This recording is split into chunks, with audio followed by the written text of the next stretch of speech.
So with Matt Gaetz potentially becoming the next Attorney General, wanted to bring up some of his interactions that he had with Cassidy Hutchinson. Been reading her book, and she outlines Matt Gaetz, and it seems like he was definitely coming on to her.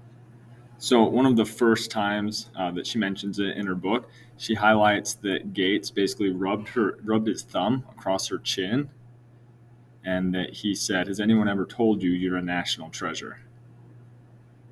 Okay, and then they're at Camp David later. She's there with Kevin McCarthy. She claims that Gaetz appeared at her cabin door one night. She was with Kevin McCarthy, and Gaetz shows up, and he repeatedly asked her to escort him back to his cabin.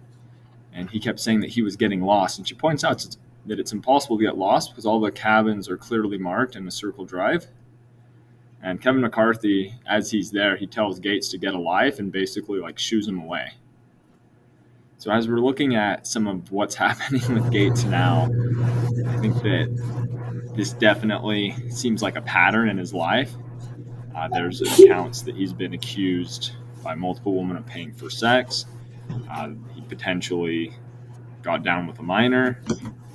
And so it definitely seems like a pretty sketchy guy. So the women argue that they went to parties with Gaetz where there were illegal drugs, such as marijuana and ecstasy.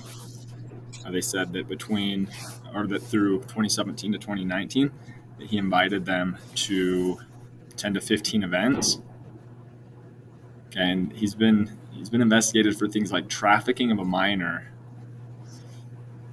So I'd say just on the world stage, that doesn't make the United States look very good to even have these allegations in the first place. And I'd say that Cassidy Hutchinson's, her accounts of Gaetz, of McCarthy getting aggressive with him when he's trying to get her to go out on a walk with him, those tend to support that narrative that Gaetz is not a great guy.